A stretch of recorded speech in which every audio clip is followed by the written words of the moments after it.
కంచి పరమాచార్యుల వారు ఉన్నారు కదా, ఆయన సన్యాసి. ఎవరైనా పిలిచి భిక్షకు అడిగితే వెళ్ళాల్సిన వాడు. ఒక గొప్ప ధనవంతుడు భిక్షకు పిలిచాడు, వచ్చాడు, భోజనం చేశాడు.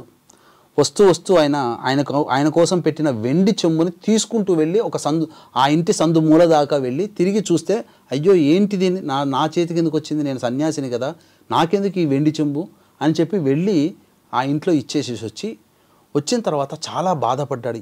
సన్యాసికి నాకు కోరికలు మోహం ఉండకూడదు కదా, ఎందుకు నాకు ఈ వెండి చెంబు మీద మోహం కలిగింది అని చెప్పాను అన్నప్పుడు, అప్పుడు బాగా అమ్మవారిని అడిగితే ఆయన మందు వ్యాపారం అనగా వైన్స్ షాప్స్ ఉంటాయి కదా, అప్పట్లో అటువంటి నడిపించి దాని ద్వారా ఆదాయాన్ని పొంది మనుషులని పీడించి డబ్బు సంపాదించాడు.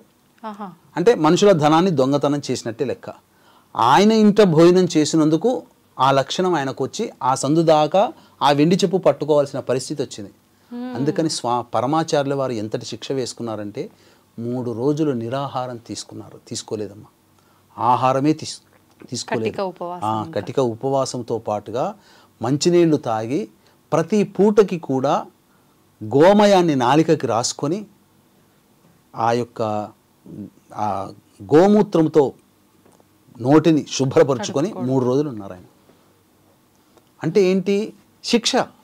ఎందుకు ఇప్పుడు తాగకుండా ఉండటం, తినకుండా ఉండటం ఓకే, గోమూత్రంతో ఎందుకు అలా చేసుకోవడం? అంటే గోమూత్రంతో అంటే శుద్ధమా, గోవే సకల దేవతా స్వరూపం కాబట్టి సకల శుద్ధి ఆ విధంగా నిష్కల్మషమైన మనస్సుతో ఆ విధంగా ఆచరిస్తే శుద్ధి అవుతుంది.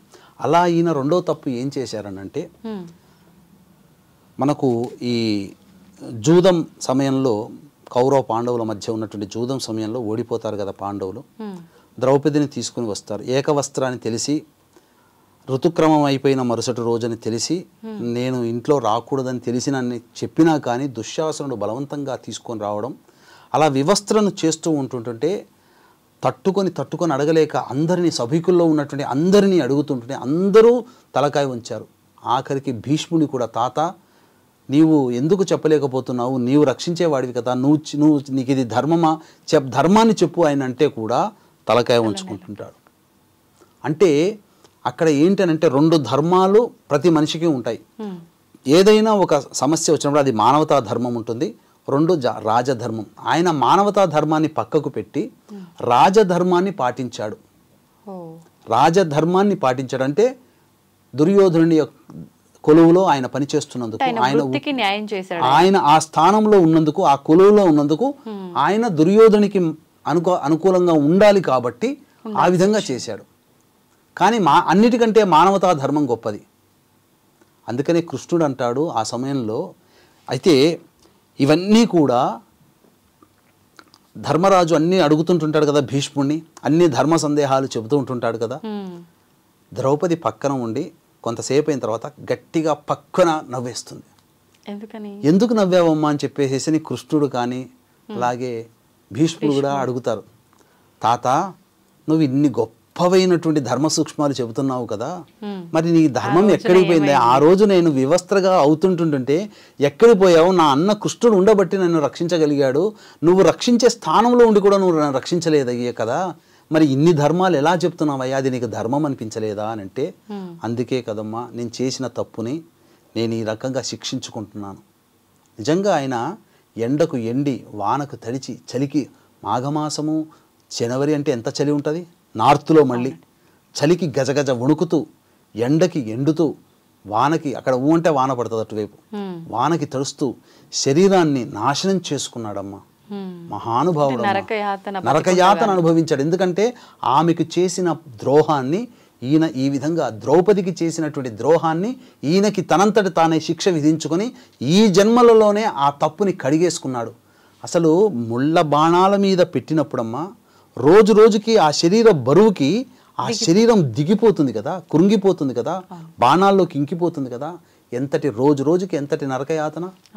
అందుకనే ధర్మరాజు దగ్గరికి తీసుకొని వస్తాడు కృష్ణుడు. ధర్మ సూక్ష్మాలు చెప్పవయ్యానంటే, నీకన్నా గొప్పవాడినా నేను కృష్ణ, నువ్వు చెప్పొచ్చు కదా, అయినా కానీ నా శరీరము అనుకూలంగా లేదు, నేను బాణాలతో బాధపడుతున్నాను, వ్రణాలు అయిపోయినాయి, మొత్తము పుండ్లు అయిపోయాయి, చాలా ఇబ్బంది పడుతున్నాను, నా నోట మాట కూడా రావట్లేదు, క్షమించు కృష్ణ భగవాన్ అంటే, నీవు ధర్మ సూక్ష్మాలు చెప్పేంతవరకు, మరణించేంతవరకు కూడా నీకు నేను శరీరాన్ని స్వస్థత చేకూరుస్తున్నానని చెప్పి ఆయన వరమిస్తాడు కృష్ణుడు. వరమిచ్చిన తదుపరి అతనికి ఆ ఉన్నటువంటి బాధంతా పోయి ధర్మ సూక్ష్మాలన్నీ ధర్మరాజుకి అప్పగిస్తాడు. వ్యాసుడు అక్కడే ఉంటాడు, పాండవులు అక్కడే ఉంటాడు, కృపాచార్యుడు అక్కడే ఉంటాడు, అందరూ అక్కడే ఉంటారు. కాబట్టి ధృతరాష్ట్రుడు, గాంధారి, కుంతి వీళ్ళందరూ సమక్షంలో ధర్మ సూక్ష్మాలన్నీ తెలియచేసి ద్రౌపదిని ప్రాధేయపడతాడు. అమ్మ, ఒక స్త్రీవి, ఒక తల్లివి, నీకు చేసిన ద్రోహాన్ని నాకు క్షమించమ్మా, నేను నీకు పట్ల ద్రోహం చేశాను అంటే కృష్ణుడు కూడా అప్పుడు వచ్చి, భీష్మ, నీవు మానవతా ధర్మాన్ని పాటించలేదు, ధర్మరాజు పాండవులు అంత గొప్ప వీరులు కూడా తలకాయ ఉంచుకున్నారు, నాకొచ్చినటువంటి కోపానికి ధర్మరాజును అందరినీ కూడా నేను సంహరించేవాడిని. కానీ ద్రౌపది భీష్మమైన ప్రతిజ్ఞ చేసింది, యుద్ధంలో దుశ్శాసుని రక్తాన్ని తాను జడకి రాసుకోవాలి అని చెప్పేసేసని, ఆ రుధిరాన్ని ఆమె ప్రతిజ్ఞ నెరవేరడం కోసం మిమ్మల్ని బతికించాను, లేకపోతే మిమ్మల్ని భీష్ముడితో సహా ఆ అక్కడ ఉన్నటువంటి అందరినీ కూడా సంహరించాలి, ఎందుకంటే అన్ని ధర్మాల కంటే మానవతా ధర్మం గొప్పది.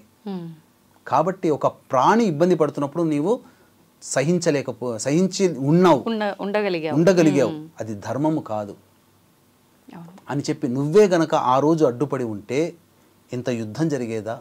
అప్పుడు ద్రౌపది ఇదే అడుగుతుంది, నా బావలు వీళ్ళందరూ ఎవరో కాదు కదా, నా వాళ్లే కదా, నా భర్తల యొక్క అన్నదమ్ములు వీళ్ళందరినీ కోల్పోయే వాళ్ళము కాదు కదా భీష్మ, నువ్వు ఒక్క మాట చెప్పి ఉంటే దుర్యోధను వినకపోవునా, ధృతరాష్ట్రుడికి గాంధారికి పుత్రశోకం కలగకపోవునా, అందరూ ఇలా నష్టపోయి మేం మాత్రం సాధించేది ఏముంది అని చెప్పి ద్రౌపది కూడా అడుగుతుంది. కానీ ఆ భీష్ముడు ఆ విధంగా ద్రౌపదికి చేసినటువంటి ఆ ద్రోహానికి, అంటే ద్రోహము కూడా కాదది, ధర్మాన్ని పాటించినందుకు, ఆమెను రక్షించినందుకు గాను తనకి తాను శిక్ష విధించుకుంటాడు, అంపశయ్య మీదనే ఉంటాడు, శరీరాన్ని శుష్కించుకుంటాడు. అది ధర్మజ్ఞులే కనుక కర్మదోషము ఉంటే ఎలా జీవించాలో తెలియజేసినటువంటి మహానుభావుడు భీష్ముడు. అందుకే ఆయనకి మనమందరం రుణపడి ఉన్నాం. ఆయనకి ఆ రోజున తర్పణాది కార్యక్రమాలు, భీష్ముడి యొక్క సంబంధించినటువంటి తర్పణాది కార్యక్రమాలు చేయాలి. అంటే ఎలా అంటే మనం ఒక నది దగ్గరికి వెళ్ళి పురోహితుల సమక్షంలో చేయాల్సి ఉంటుందా? మామూలుగా సూర్యునికి అర్ఘ్యం వదిలినట్టు అలా వదిలితే సరిపోతుందా? ఎలా చేయాలి గురువుగారు? మానవులుగా పుట్టినటువంటి ప్రతి వ్యక్తి కూడాను భీష్మ ఏకాదశి రోజున భీష్ముడి కోసం తర్పణాలు చేయాలమ్మా. ఎందుకనంటే మనము ఈ రోజున సహస్రనామ పారాయణం చేస్తున్నాం, విష్ణు సహస్రనామం ఆయన వల్లే వచ్చింది. సకలమైనటువంటి ధర్మాలని ఆయన బోధించాడు. అలా అంతేకాకుండా ఎన్నో సూక్ష్మాలని కూడా విశదీకరించి మనకు అందించాడు. అంతకు మించి ఒక గొప్పగా చెప్పాలి అనంటే ఈ సంబంధించినటువంటి సమస్తమైనటువంటి జ్ఞానాన్ని కూడా మనకు అందించిపోయాడు ఆయన బ్రతికుండగా ఎన్నో. అసలు చెప్పాలి అనంటే ఆ ఏకాదశి రోజున మనం ఎలాగో ఇంతకుముందు ఏకాదశి వ్రత విధానం ఎలాగో మనం మొదట్లో చెప్పుకున్నాంగా, ఆ విధంగా చేసి ఉదయాన్నే కాలకృత్యాదులన్నీ తీర్చుకొని తులసి చెట్టు దగ్గర ఆవు నేతితో దీపారాధన చేసి విష్ణు సహస్రనామ పారాయణం చేసి దానిమ్మ పండు, ఆవు పాలు, 2 అరటి పండ్లు నైవేద్యంగా పెట్టాలి. తదనంతరం ఆ రోజంతా కూడాను ఎటువంటి ఉడికించినటువంటి ఆహార పదార్థాలు భుజించకూడదు. పాలు పండ్లు తీసుకోవచ్చమ్మా.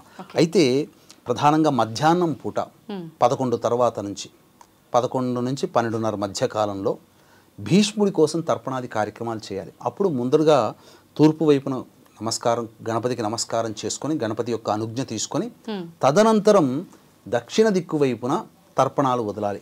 అంటే ఒక గ్లాసులో ఒక 20 గ్రాముల నల్ల నువ్వులు, అందులో గ్లాసులో నీళ్లు, అదే నల్ల నువ్వులు మునిగిపోయేంత వరకు నీళ్లు, ఆ తదనంతరం ఒక బౌల్ కటారి గిన్నె తీసుకొని దక్షిణం వైపు ఫేస్ పెట్టి అప్పుడు మనస్సులో ఈ భావన చేసుకోవాలి. వైయాఘ్రపద గోత్రజుడైనటువంటి భీష్ముడికి జ్ఞాని, ధర్మ సూక్ష్మాలు తెలిసినటువంటి వాడు, అవివాహితుడు, సంతానము లేనివాడు, గాంగేయుడు, గంగాపుత్రుడు, వీరుడు, శూరుడు, అలాగే సకల శాస్త్ర కోవిదుడు అయినటువంటి భీష్ముడికి నా వంతు కర్తవ్యముగా నేను తర్పణాలు వదులుతున్నానని చెప్పి మనసులో భావన చేసుకుని ఆ స్పూన్లో నల్ల నువ్వులతో ఉన్నటువంటి నీటిని అరచేతిలో వేసుకొని ఈ విధంగా భీష్మ పితామహం తర్పయామి అనుకుంటూ ఈ బొటన వేలు గుండుగా ఆ బౌల్లో వేయాలి. ఈ విధంగా 11 సార్లు కానీ 16 సార్లు కానీ తర్పణాలు చేయాలమ్మా. ఓకే. ఈ విధంగా చేస్తే ఆయన రుణం ఆ రోజున తీర్చుకున్న వాళ్ళం అవుతాం. ఇంటిలో ఎవరో ఒకరు చేస్తే ఎవరైనా అందరూ చేయొచ్చు, పురుషులు స్త్రీలు ఎవరైనా చేయొచ్చు, అందరూ ఆయన సంతానం మామూలుగా తర్పణాలు ఆడవాళ్ళు చేయకూడదు అంటారు కదా. కానీ దీనికి తప్పు లేదమ్మా, తప్పులేదు. దీనికి తప్పు లేదు. ఇది అందరూ కూడా చేయాల్సినటువంటి విధి విధానం. ఓకే. అంటే దీన్ని బట్టి అనిపిస్తోంది ఏదైనా సరే మనం మన నిత్య జీవితంలో కూడా ఎవరి దగ్గరైనా మనం అది మాట విషయంలో కానీ చేతల విషయంలో కానీ ఏది కూడా రుణం ఉంచుకోకూడదు, ఉండకూడదమ్మా. అది కర్మ రూపంలో మళ్ళీ కర్మ రూపంలో మనం ఖచ్చితంగా అనుభవించి తీరాల్సిందే. ఈ రోజున గుర్తుపెట్టుకోండమ్మా, బ్రాహ్మణులని అవహేళన చేస్తూ సినిమాలు చేసినటువంటి మహానుభావుల ప్రస్తుత పరిస్థితి జీవితాలు ఎట్లున్నాయి? బ్రాహ్మణుల కుటుంబంలో ఇట్లా ఉంటారా అని అవహేళన, ఇట్లా ఉంటారేమో అని చెప్పి సశాస్త్రీయమైనటువంటి విధానంలో బ్రతుకుతున్న వాళ్ళని కూడా బజారు కీడ్చినటువంటి కుటుంబం ఈ రోజున కలహాలతో సతమతమైపోతే కంటి నిండా నిద్ర లేకుండా పోతున్నారు. బ్రాహ్మణుణ్ణి అవహేళన చేసి సినిమాల్లో చూపించినటువంటి ఈ జగత్తుకంతకి కూడా బ్రాహ్మణుడంటే చులకన అవ్వడానికి గల కారణమైనటువంటి డైరెక్టర్లు కానీ నటులు కానీ ఈ రోజున సరైనటువంటి స్థానంలో లేదు. అంత్యంలో ఇంకా అనుభవించాల్సినటువంటి పరిస్థితి వాళ్ళకి దాపురిస్తుంది. ఆ విధంగా ఒక్కొక్క సినిమాల్లో పాపం ఐరన్ లెగ్ శాస్త్రి అనేటువంటి ఆయన కనబడితే తనడం అనేటువంటిది అలవాటు చేసుకుని చూపించాడు ఒక దర్శకుడు. చాలా రహస్యంగా మరణించాడు. అటువంటి మరణం ఎవరికి రాకూడదు. కాబట్టి కర్మ విల్ రిటర్న్స్, అంతే. ఏ కన్ను చూడదనా అనేటువంటిది ఉంది కదా, వాస్తవం అది. మనం చూసినా చూడకపోయినా కర్మని, అసలు మనం చేసేటువంటి పనులని ఎవరెవరు చూస్తారనేది మనం ఒక మంచి వీడియోలో మనం తెలియజేసుకుంటాం. తప్పకుండా గురువుగారు, నిజంగా ఆ వీడియో కోసం నేను కూడా వెయిట్ చేస్తున్నా. ధన్యవాదాలు గురువుగారు. సర్వం శ్రీ ఉమామహేశ్వర పరబ్రహ్మార్పణమస్తు.